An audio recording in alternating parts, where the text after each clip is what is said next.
The morning Margaret Whitmore decided to teach me about property compliance was the morning she accidentally created a $2.3 million water park on my ranch, with herself as the star attraction. Picture this, 6:47 a.m. Tuesday. I'm sipping coffee, watching the sunrise paint Texas gold, when I hear what sounds like a freight train having an epic meltdown with Niagara Falls. I step outside, and there's our beloved HOA president, standing beside her gleaming excavator like some demented groundbreaking ceremony. Except instead of ribbon cutting, she's watching a 30-foot geyser of county water baptize my front yard. Margaret's designer blazer, the one she wore to intimidate homeowners, is now modern art, splattered head to toe in Texas mud. Her perfectly applied mascara is staging a dramatic exit down both cheeks. The smell of diesel fuel, wet earth, and pure panic hangs thick as her pride. See, Margaret thought she was digging a spite well to secure HOA water access. Instead, she severed the main line feeding 17,000 residents. That little power trip exposed corruption that ended her forever. Ever dealt with an HOA Karen who bit off more than she could chew? This story's for you.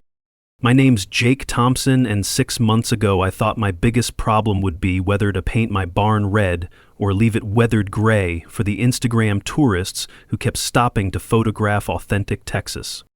Shows you how much I knew about suburban warfare. After 20 years debugging other people's code disasters and developing an unhealthy addiction to solving impossible problems, I'd finally cashed out and moved back to my grandfather's 47-acre slice of heaven. The plan was gloriously simple. Work remotely from the front porch, maybe convince a few photogenic cows to pay rent by existing beautifully, and rediscover what silence sounds like without Zoom meetings. The morning air here tastes like cedar and possibility. Meadowlarks provide the soundtrack instead of sirens, and gravel crunches under my boots like nature's stress relief therapy. I'd found paradise. A 1,950-some farmhouse that creaked in all the right places, and a barn that had outlasted 3 generations of Thompsons. For exactly 93 days, life was perfect. Then Margaret Whitmore moved in next door and decided my paradise needed management. Willow Creek Estates sprouted along my eastern fence like expensive mushrooms after rain. McMansions, so big they had their own weather systems, complete with an HOA that regulated everything from mailbox fonts to acceptable shades of beige. But Margaret didn't just move into the biggest house. She declared herself its empress and immediately began expanding her empire. Our first encounter felt like a software crash in real time. Picture a woman whose power suits were pressed so crisp they could cut glass, with blonde hair pulled back tight enough to serve as a medieval torture device. She materialized at my door, carrying a leather portfolio thick enough to stop bullets, introducing herself as President Whitmore. Not Margaret, but President, like she'd been democratically elected to rule my Tuesday morning coffee ritual. "Your fence is 6 inches too close to our boundary," she announced, consulting papers with the gravity of nuclear launch codes. "And that vehicle violates our commercial restrictions." She gestured at my F-150 like it was actively leaking radiation. I explained, with the infinite patience I developed from explaining recursion to marketing executives, that my fence had minded its own business since 1987, and my truck was parked on my property. The smell of her expensive perfume mixed with morning dew created an oddly threatening combination, like roses at a funeral. Margaret's smile could have frozen hellfire. "Property boundaries aren't always clear-cut, Mr. Thompson. I'll be in touch." That promise launched 3 months of escalating administrative terrorism. First, complaints about my unauthorized structures, Grandpa's barn that predated her subdivision by 40 years. Then reports of my truck being abandoned while I was literally driving it to buy groceries. Finally, she convinced the Postal Service my mailbox violated regulations that existed only in her fevered imagination. Each assault meant hours on hold with county offices, driving to government buildings that smelled like desperation and industrial coffee, proving I wasn't violating anything except Margaret's pathological need to control every blade of grass within a 5-mile radius. The county clerk started greeting me with, "Jake Thompson for Margaret Whitmore duty again?" like I was a regular at the world's most bureaucratic bar. But Margaret's masterpiece came 2 weeks ago when she announced the HOA was investigating water rights inconsistencies.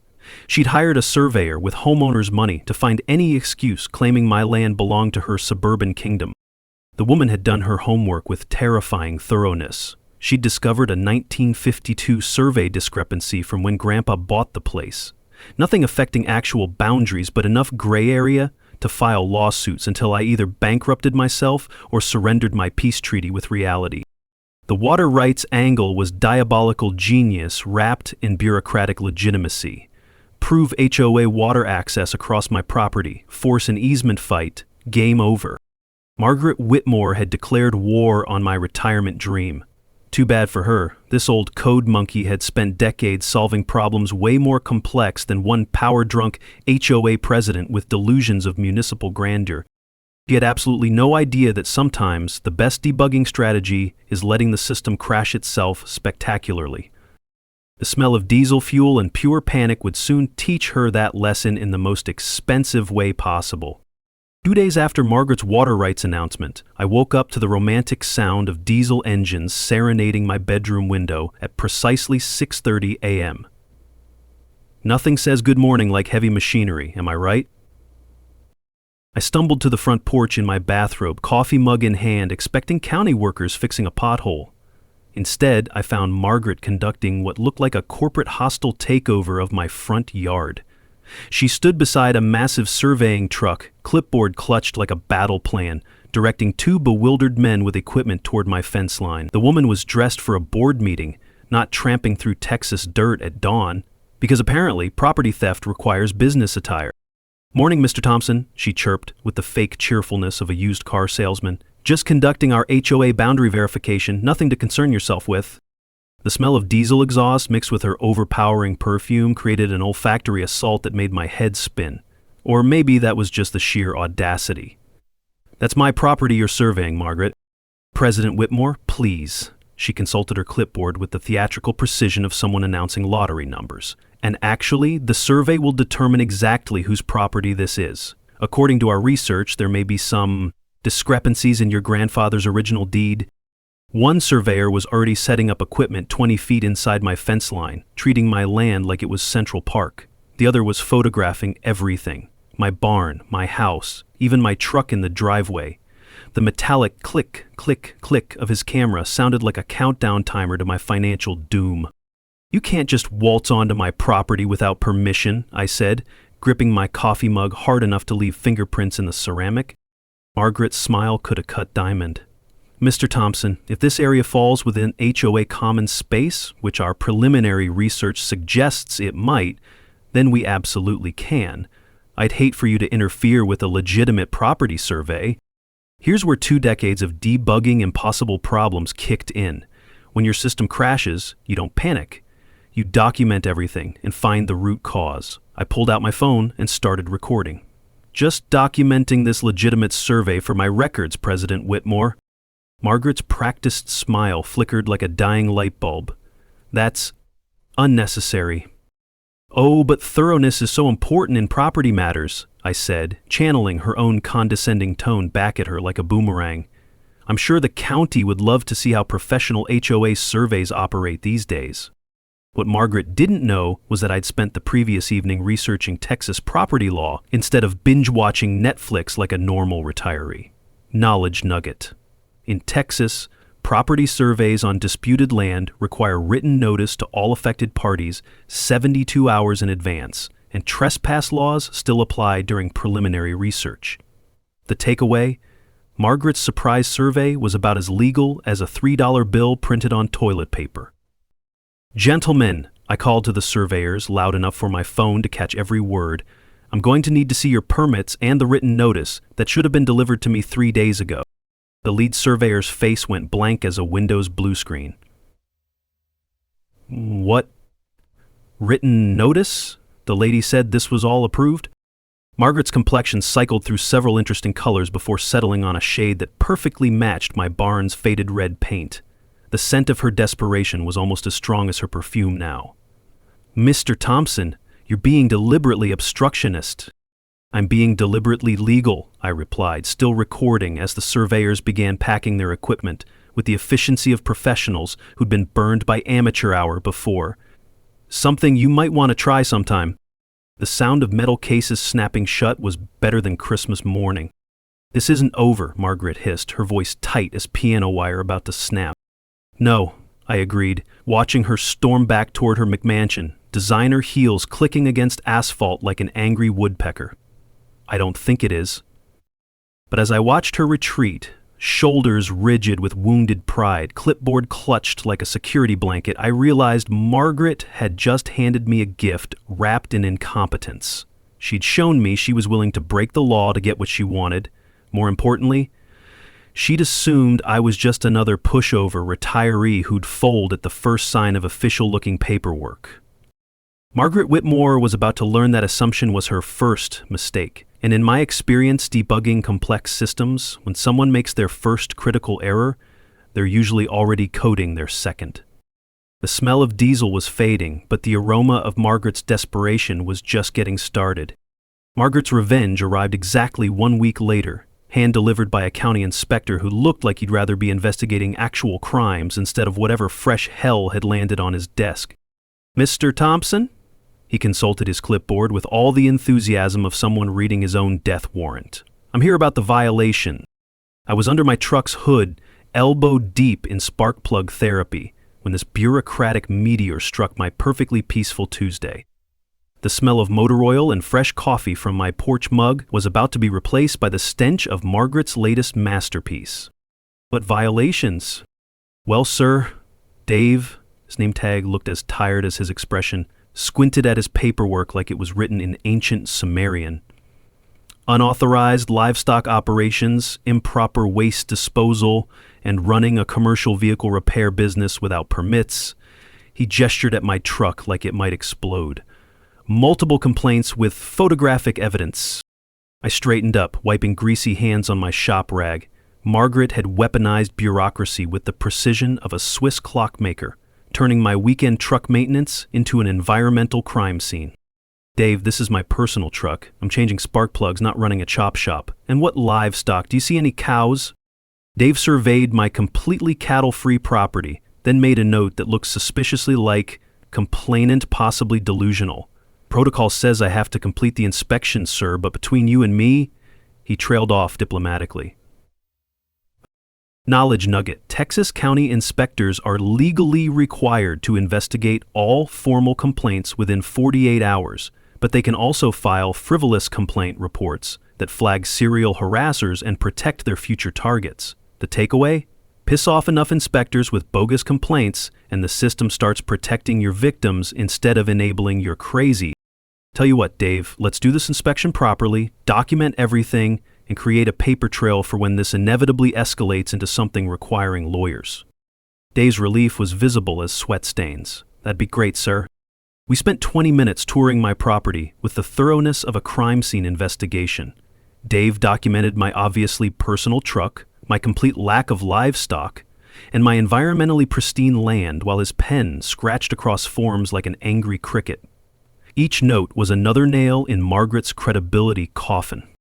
"One more thing," I said, pulling out my phone as we finished. "You might want to see when these photos were taken. I can prove this truck hasn't moved in 3 days. I showed him the security camera footage, time-stamped video of Margaret trespassing yesterday at 4 p.m., photographing my truck like she was documenting evidence for the International Criminal Court. The sound of Dave's pen intensified to machine gun levels. "He was on your property without permission?" Dave's eyebrows practically launched into orbit. "Unless she's got a telephoto lens that can see through my barn."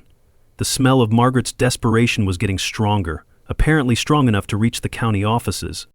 Dave closed his clipboard with the finality of a judge's gavel. "Mr. Thompson, I'm filing this as no violations found with a harassment notation. You might want to consider a counter-complaint." After Dave left, I sat on my porch steps, listening to meadowlarks and processing Margaret's latest strategic blunder.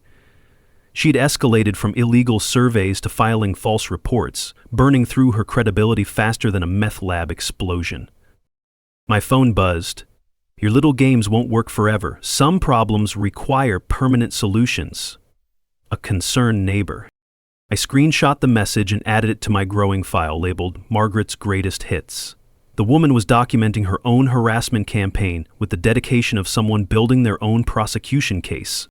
Margaret Whitmore was learning that when you escalate conflicts with someone who thinks like a programmer, every move gets logged, analyzed, and stored for future reference. And my database was getting very interesting. Margaret's third assault came disguised as community concern, delivered through the Willow Creek Estates newsletter that somehow found its way into every mailbox within a 3-mile radius. The headline read, "Environmental harm threatens our children's safety," with a subtitle that made my coffee taste like battery acid. Local property owner refuses compliance with basic safety standards. I found the newsletter pinned to my front door like a medieval declaration of war, complete with what appeared to be professionally staged photographs of my property taken with a telephoto lens. Margaret had turned me into the neighborhood boogeyman, complete with dramatic lighting that made my perfectly normal barn look like a meth lab from a Netflix crime drama. The article was a masterpiece of creative journalism. According to President Whitmore's extensive research, my property posed significant environmental risks to groundwater safety, and my refusal to cooperate with community safety inspections demonstrated a concerning disregard for neighborhood children's welfare. The smell of fresh newsprint mixed with my mounting rage created an olfactory cocktail that should have come with a warning label. But Margaret's masterstroke was the call to action. A community safety meeting scheduled for this Thursday at 7 p.m. in the Willow Creek Clubhouse, where concerned residents could voice their legitimate safety concerns about my non-compliant property. She was organizing a lynch mob with Robert's Rules of Order. I was still processing this literary assassination when my phone rang. The caller ID showed County Health, DEP. "Mr. Thompson, this is Sarah from Environmental Health. We've received some very serious allegations about groundwater contamination on your property. I'm afraid we'll need to schedule an emergency inspection." The sound of my world tilting on its axis was surprisingly quiet. "What kind of allegations?" "Well, sir, someone has filed a formal complaint claiming you're operating an unlicensed septic system and potentially contaminating the local aquifer. They've provided soil samples and photographs suggesting significant environmental damage." Margaret had gone nuclear. She had escalated from harassment to potentially criminal accusations that could cost me my property, my savings, and possibly my freedom if she'd somehow manufactured evidence of environmental crimes I didn't commit. "Ma'am, I'm connected to the municipal sewer system. I don't have a septic system, licensed or otherwise." "Sir, the complaint includes GPS coordinates and soil analysis showing elevated nitrate levels consistent with septic leakage. I'm required to investigate within 24 hours. Knowledge nugget. In Texas, false environmental complaints can trigger automatic property liens and mandatory remediation costs that attach to your deed before any investigation proves wrongdoing, meaning you pay first, get vindicated later. The takeaway? Environmental accusations are the nuclear option of property warfare because they assume guilt until you prove innocence. "I understand you have to investigate," I said, my programmer brain shifting into crisis management mode. "But I'm going to need everything documented, the original complaint, the soil samples, and whoever provided them. This appears to be part of an ongoing harassment campaign." Sarah's tone shifted slightly. "Harassment campaign? Ma'am, this is the 4th false complaint filed against my property in 2 weeks by the same neighbor. I have documentation of trespassing, frivolous code violations, and now apparent evidence tampering. I'd like to request that your investigation include verifying the authenticity of any samples provided." The sound of typing filled the silence. "Mr. Thompson, can you email me your documentation? If this is harassment, we take that very seriously. False environmental reports waste taxpayer resources and can constitute criminal filing of false reports." After hanging up, I sat in my kitchen, staring at Margaret's newsletter while the taste of copper pennies filled my mouth, the flavor of fear mixed with fury. She'd crossed the line from annoying neighbor to someone actively trying to destroy my life. But Margaret had made a critical error in her environmental gambit. She'd assumed I wouldn't know how to fight back against technical accusations. She'd forgotten that I'd spent 20 years debugging systems way more complex than soil contamination reports. And she definitely hadn't considered that manufacturing evidence against someone who installs security cameras might leave her own fingerprints all over the crime scene. The smell of her desperation was about to become the stench of her downfall. That night, I did what any self-respecting programmer does when facing a critical system failure. I dug into the code like my life depended on it. Margaret's environmental accusations had lit a fire under my research habits, and I spent the evening mapping out every property transaction, HOA filing, and public record I could find about Willow Creek Estates. The smell of reheated pizza mixed with the ozone scent of my overworked laptop as I dove deeper into the digital paper trail than any sane retiree should. The glow from my monitor painted my home office blue, like some kind of detective noir movie where the hero discovers the conspiracy at 2 a.m. What I found made my blood pressure spike and my faith in humanity crater like a meteorite impact. Margaret Whitmore wasn't just a power-hungry HOA president. She was running a sophisticated real estate scam that would make Bernie Madoff take notes. The pieces clicked together like debugging the world's most elegant malicious code. Margaret's husband, Robert Whitmore, owned Precision Land Surveying, the same company she'd hired for the boundary verification on my property. But that was just the appetizer in this feast of corruption. Diving deeper into county records while my printer hummed like a mechanical bee, I discovered that Precision Land Surveying had conducted emergency surveys on 17 properties bordering Willow Creek Estates over the past 18 months. In every single case, the surveys had discovered boundary discrepancies that required expensive legal resolution. Legal work exclusively handled by Margaret's law school roommate, Patricia Vance of Vance & Associates. The pattern was beautiful in its criminal simplicity. Margaret would target property owners, usually retirees or people who couldn't afford prolonged legal battles. She'd manufacture complaints and violations until the owners either sold out or agreed to boundary adjustments that transferred valuable land to the HOA at below-market rates. But here's where it got deliciously criminal. The HOA wasn't keeping that land. They were flipping it to Lone Star Development Group, a company owned by Margaret's brother-in-law, Kevin Morrison. The taste of cold pizza and hot revenge mixed on my tongue as I documented this beautiful web of fraud. Knowledge nugget. Texas Penal Code Section 32.46 makes it a second-degree felony for public officials to profit from their position without disclosure, punishable by 2 to 20 years in prison and up to $10,000 in fines.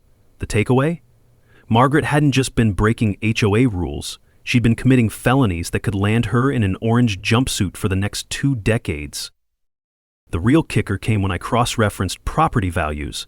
Margaret's little crime family had netted approximately $2.8 million in illegal land transfers over 18 months. My 47 acres, if successfully stolen through her water rights gambit, would add another $800,000 to her criminal retirement fund.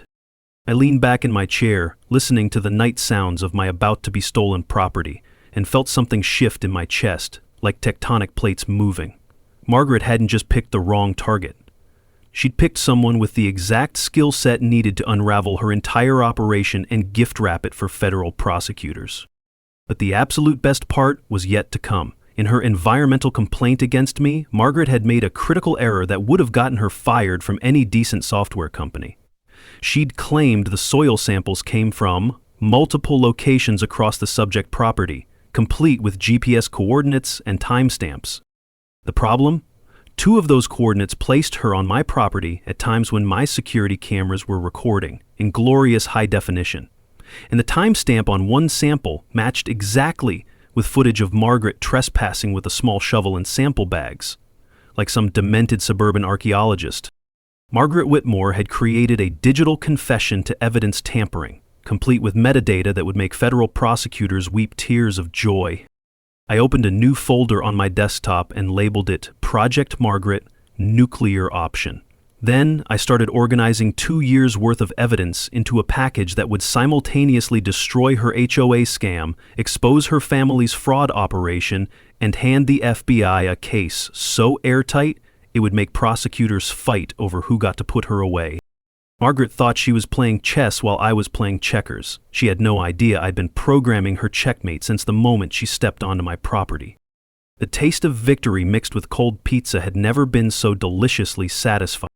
The next morning I woke up with the clarity that comes from having nuclear codes and the wisdom to use them strategically. Margaret's community safety meeting was Thursday, 72 hours, to assemble the most satisfying takedown in HOA history, complete with federal authorities, media coverage, and enough evidence to make her lawyer bill look like the national debt. Time to build my coalition of destruction. First call, Sarah at Environmental Health. Ms. Sarah? I've discovered some information about those soil samples that I think you'll find very interesting. The sound of her pen hitting paper told me she was already taking notes. I emailed her the security footage of Margaret planting evidence, complete with timestamps. Her sharp intake of breath when she opened the video was better than Christmas morning. This is evidence tampering. I need to involve our criminal investigation unit immediately. I was hoping you'd say that, but there's more, much more. Second call, Agent Lisa Rodriguez, FBI Financial Crimes Division. Having a neighbor commit federal fraud is like having a golden ticket to law enforcement attention. Agent Rodriguez, I need to report a multi-million-dollar real estate fraud operation involving HOA corruption and federal disclosure violation. The silence lasted long enough for me to wonder if the call had dropped. Then, are you saying you have documentation of organized fraud? Ma'am, I have enough documentation to wallpaper the federal courthouse. Third call, Tom Harrison, investigative reporter for the Austin American-Statesman. Tom had been covering municipal corruption for 15 years with bloodhound instincts that made officials break out in cold sweats. Tom, I've got a story involving HOA fraud, evidence tampering, and enough family corruption to make a Netflix series. How much money? North of $3 million, with security footage of evidence planting. The sound of Tom's keyboard clicking told me everything I needed to know. Knowledge nugget. Under Texas Penal Code Section 37.1, tampering with physical evidence is a third-degree felony, punishable by 2 10 years in prison, and when done to influence a government proceeding, it becomes aggravated perjury, with enhanced penalties. The takeaway? Margaret's soil sample shenanigans weren't just civil violations, they were serious felonies that would make her intimately familiar with orange jumpsuits. Fourth call, Marcus Webb, my forensic accountant colleague who'd left software for financial detective work. Marcus, remember when you said retirement was boring? I've got a corruption case that'll cure that permanently. Within 2 hours, Marcus had agreed to examine the Willow Creek HOA books pro bono, purely for the intellectual challenge of unraveling Margaret's financial shell game. The smell of fresh coffee mixed with righteous indignation filled my kitchen as I coordinated suburban warfare's most beautiful sting operation, my laptop screen filled with spreadsheets and legal documents that read like a prosecutor's wet dream. Thursday's meeting wasn't going to be Margaret's public execution of my reputation. It was going to be her very public confession to federal crimes, delivered to an audience including FBI agents, environmental investigators, and a reporter already drafting her perp walk story. By Wednesday afternoon, my dining room looked like something from a crime thriller. Evidence boards covered the walls, connected by red string like some beautiful conspiracy theory materialized. Financial records, photographs, legal documents, and security footage created a web of proof that would make Margaret's defense attorney consider early retirement. The taste of impending justice mixed with afternoon coffee was intoxicating. Margaret had spent months trying to destroy my peaceful retirement. Now I was about to introduce her to a retirement plan that included federal prison and financial ruin. She'd wanted to play hardball with a programmer. She was about to learn that when programmers debug corrupt systems, they don't just fix the problem, they completely rewrite the code. Wednesday morning brought Margaret's final desperate gambit.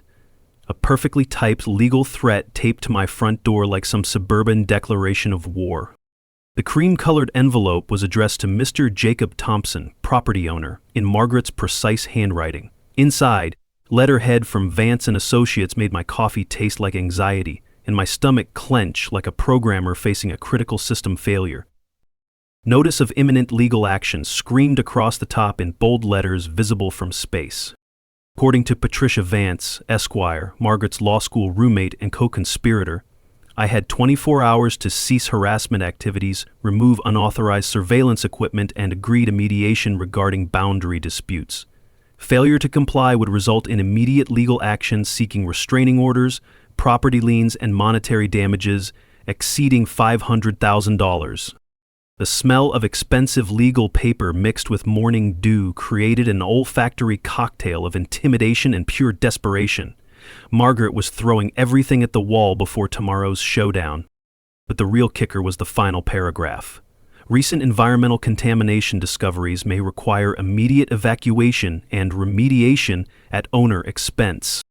Margaret was threatening to evict me from my own land based on fraudulent soil samples she'd planted herself. The woman had brass balls the size of Texas and the strategic thinking of a kamikaze pilot. I was still processing this legal Molotov cocktail when my phone rang. County Sheriff flashed on the caller ID like a neon warning sign. Mr. Thompson, this is Deputy Martinez. We've received a complaint about threatening behavior and possible weapons violations. I need to schedule a welfare check. The sound of my world tilting felt like debugging code that's completely corrupted. What kind of complaint? Someone reported threatening statements about violence against neighbors and possible weapons stockpiling. They claimed to have recordings. Margaret had escalated to filing false police reports with fabricated evidence. She was burning bridges faster than Sherman marching through Georgia, not realizing she was creating even more evidence of criminal behavior. Knowledge nugget. Under Texas Penal Code, Section 37.08, filing a false police report is a Class B misdemeanor, but when it involves allegations of weapons or violence, it can be enhanced to a Class A misdemeanor, punishable by up to 1 year in jail and $4,000 in fines. The takeaway? Margaret's desperation was literally making her stack criminal charges like Jenga blocks. Deputy Martinez, I believe this connects to an ongoing harassment campaign. I have documentation of previous false reports and an active FBI investigation into fraud. The pause felt pregnant with possibility. FBI investigation? Yes, sir. Agent Lisa Rodriguez, Financial Crimes Division. 20 minutes later, Deputy Martinez arrived with the professional skepticism that comes from years of suburban warfare. He was tall, methodical, and had the look of someone who'd seen every flavor of neighborhood crazy. Mr. Thompson, I'll be straight. The complainant claimed to have recordings of threats, but said they lost them while being certain about what they heard. The scent of Margaret's desperation was apparently strong enough to reach the sheriff's department. Deputy, she's filed 4 false reports this month. I have security footage of her trespassing and planting evidence for environmental fraud. Deputy Martinez's eyebrows launched toward orbit. You have footage of evidence planting? I'm stamped, high-definition video matching fraudulent soil samples she provided to Environmental Health. His radio crackled with routine traffic while he processed this information. I'm completing this welfare check, documenting your cooperation, and noting potential false reporting. You should file a countercomplaint. After he left, I sat on my porch, listening to oak trees whisper in the afternoon breeze, marveling at Margaret's spectacular self-destruction. She'd gone from HOA president to criminal defendant in record time, creating a paper trail that would make prosecutors fight over indictment rights. Margaret's biggest mistake wasn't the fraud or evidence tampering. Her biggest mistake was not understanding that cornered programmers don't panic. They methodically document every error until they can prove your entire system is corrupted. Tomorrow's meeting was going to be her blue screen of death. Thursday morning arrived with crisp autumn air that smelled like victory mixed with poetic justice. Margaret's meeting was at 7 p.m., but by 10 a.m., my phone was buzzing like angry bees. The first call came from Kevin Morrison, Margaret's brother-in-law and final puzzle piece in her corruption network. Mr. Thompson, I understand there's been confusion about property boundaries. Perhaps we could meet before tonight? I'm prepared to make a very generous offer, well above market value. His voice had the oily quality of someone trying to bribe their way out of federal prison. Margaret had sent in the cavalry, but they were as subtle as a brick through a window. That's generous, but I'm not selling. You should reconsider. These disputes can get very complicated, very expensive. It would be unfortunate if tonight's meeting led to lengthy legal battles draining your retirement. There it was, extortion wrapped in politeness, delivered like a mob movie extra. Kevin Morrison had just committed a federal crime over the phone, and I was recording every golden word. Are you suggesting that if I don't sell, tonight's meeting becomes financially damaging? The pause stretched long enough for him to realize he'd stepped in legal quicksand. I'm simply suggesting cooperation benefits everyone. For hanging up, I called Agent Rodriguez to report the bribery attempt. Her keyboard clicking told me Kevin had just earned a spot on the FBI's growing defendant list. At 2 p.m., my neighbor Mrs. Patterson called, voice shaking with genuine fear. Jake, Margaret just left my house with very concerning things about tonight's meeting. She said community votes supporting her safety concerns might trigger automatic property seizures for environmental remediation. She had official-looking papers and wanted me to sign a petition supporting emergency action against your property. The taste of copper filled my mouth, rage mixed with disbelief. Margaret was going door to door with forged documents, trying to build fake community support for stealing my land. Knowledge nugget. Under Texas Penal Code Section 276.013, attempting to influence public proceedings through forged documents constitutes election fraud, punishable by 2 to 20 years in prison. The takeaway? Margaret wasn't just committing felonies, like Jenga blocks. Did you sign anything? Heavens, no! The whole thing felt wrong, but she seemed very confident about her legal authority. By 4 p.m., 3 more neighbors reported Margaret's door-to-door fraud campaign. Each call added another criminal conspiracy layer, each forged document another count that would make prosecutors smile. The smell of afternoon coffee mixed with satisfaction as I watched someone dig their own grave with industrial efficiency. Margaret had spent the day creating enough evidence for several federal cases. Her masterpiece came at 5 p.m. when she appeared at my door, flanked by 2 men in cheap suits who'd learned intimidation from bad mafia movies. Mr. Thompson, I'm offering one final opportunity to resolve this privately. The sound of gravel crunching under their feet mixed with rustling autumn leaves created a crime thriller soundtrack. Margaret's perfectly styled hair showed stress fractures, her usual composure replaced by manic drowning person energy. Unless you're confessing to federal crimes, we're done talking until tonight. Her smile had all the warmth of a striking snake. You have no idea who you're dealing with. After tonight, you'll discover some problems have permanent solutions. I pulled out my phone and started recording. Are you threatening me, Margaret? Panic flickered through her makeup mask. I'm explaining reality. As they left, I watched Margaret's final transformation, from suburban HOA president to desperate criminal, making overt threats on camera. She'd handed me the last evidence piece needed for her complete destruction. Tonight wasn't going to be a community safety discussion. It was going to be Margaret Whitmore's public confession to federal crimes, delivered to an audience including FBI agents, environmental investigators, and enough evidence to make her lawyers weep. Margaret had spent the day ensuring her own conviction with the thoroughness of someone following a checklist for criminal self-destruction. The Willow Creek Clubhouse at 6:45 p.m. looked like a courtroom drama. If courtroom dramas included FBI agents posing as concerned homeowners and environmental investigators with hidden recording equipment. I arrived carrying a laptop bag containing enough evidence to sink Margaret's criminal empire deeper than the Titanic. The smell of stale coffee and nervous sweat hung in the air as residents filed in, clutching Margaret's forged safety petitions like religious pamphlets. Margaret had transformed the clubhouse into her personal theater of justice, complete with a podium, professional charts about environmental hazards, and a PowerPoint titled, "Protecting Our Community, the Thompson Property Crisis." She'd even hired a court reporter, apparently believing official documentation would legitimize fraud. Agent Rodriguez sat in the back, posing as a concerned resident while wearing a wire. Sarah from Environmental Health occupied the middle, ready to present evidence-tampering findings. Tom Harrison positioned himself near the front with a camera that would document Margaret's public confession. At exactly 7 p.m., Margaret called the meeting to order with the confidence of someone buying a lottery ticket instead of a one-way pass to federal prison. "Thank you for coming to this critical community safety meeting," she announced, voice carrying like a judge pronouncing sentence. "Tonight, we address a clear and present danger to our neighborhood." The sound of her heels clicking against the floor was like a countdown timer to her own destruction. Margaret launched into her presentation with prosecutorial enthusiasm. She displayed aerial photographs of my property, soil analysis from fraudulent samples, and testimonials from concerned neighbors who'd never spoken to me. "The Thompson property represents everything wrong with unregulated development," she declared, pointing at my perfectly normal barn. "Unauthorized structures, environmental contamination, and deliberate disregard for community safety." The taste of anticipation mixed with righteous fury as I watched Margaret dig deeper with every PowerPoint slide.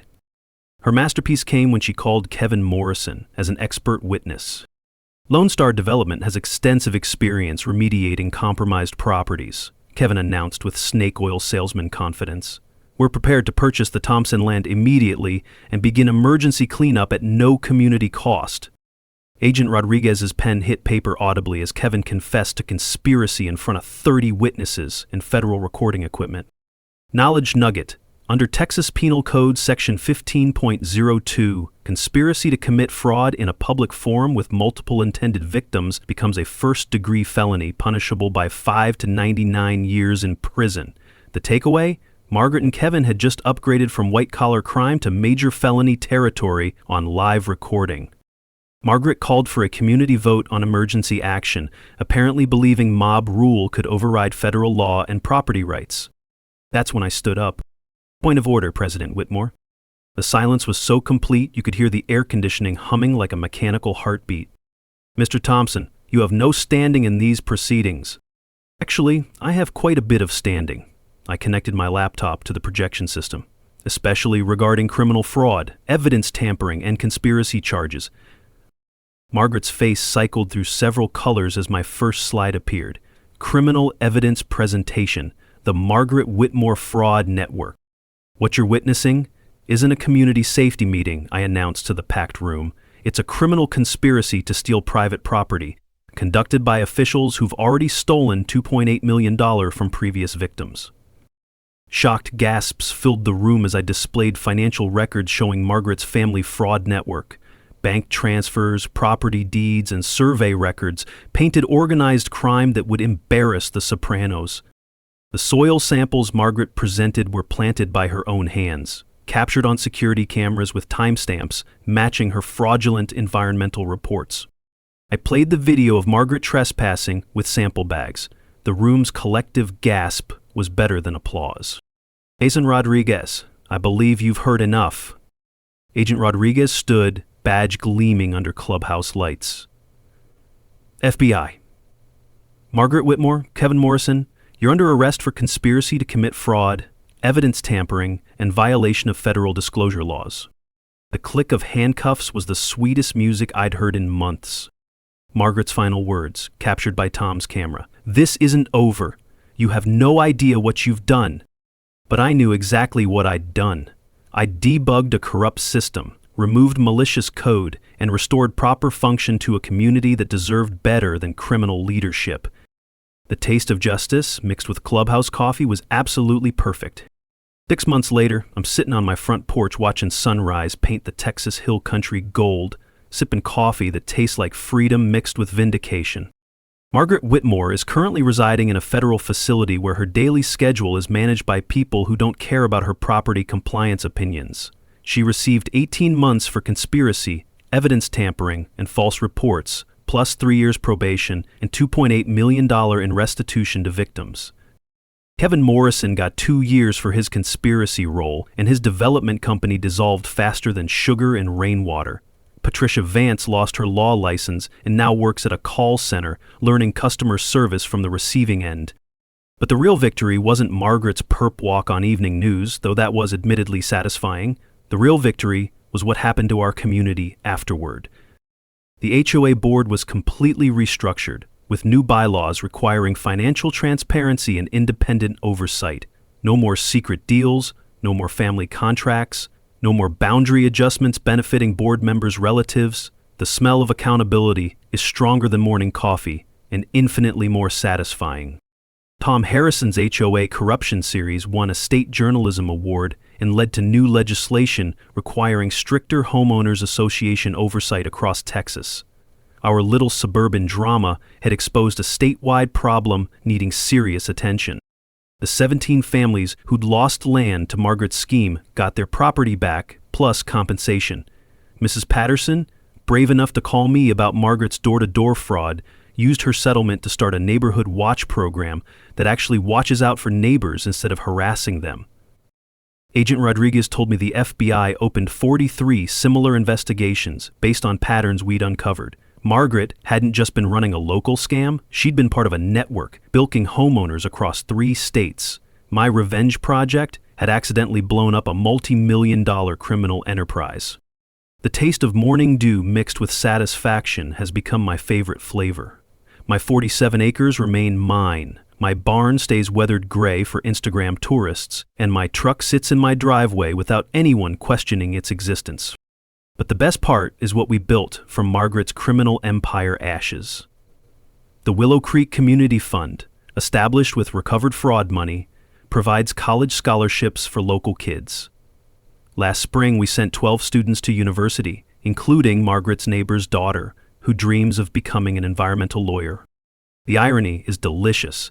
Margaret's fraud money now funds future lawyers who'll protect people from scams like hers. We also upgraded community water infrastructure, the same lines Margaret nearly destroyed with illegal well digging.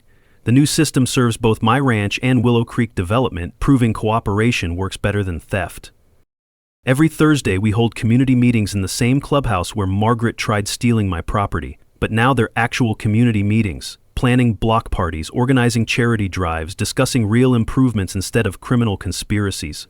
The sound of neighbors laughing together has replaced Margaret's heel clicks on clubhouse floors. I learned something important. When someone tries stealing your peace, sometimes the best response isn't just defending yourself, it's building something better for everyone around you. Here's my advice for anyone facing their own Margaret Whitmore. Document everything, research the law, build alliances with good people, and remember that bullies count on you being too tired or scared to fight back. They never expect you to fight smarter. Got your own HOA horror story? Drop it in the comments. Seriously, some of your stories make Margaret look amateur. And if this helped you understand your rights or gave you courage to stand up to corruption, smash that subscribe button and share it with someone who needs to hear it. Because the best way to stop the Margaret Whitmores of this world is ensuring everyone knows how to recognize them, document their crimes, and serve them the justice they've been cooking up for themselves. The taste of justice, it turns out, is even sweeter when shared.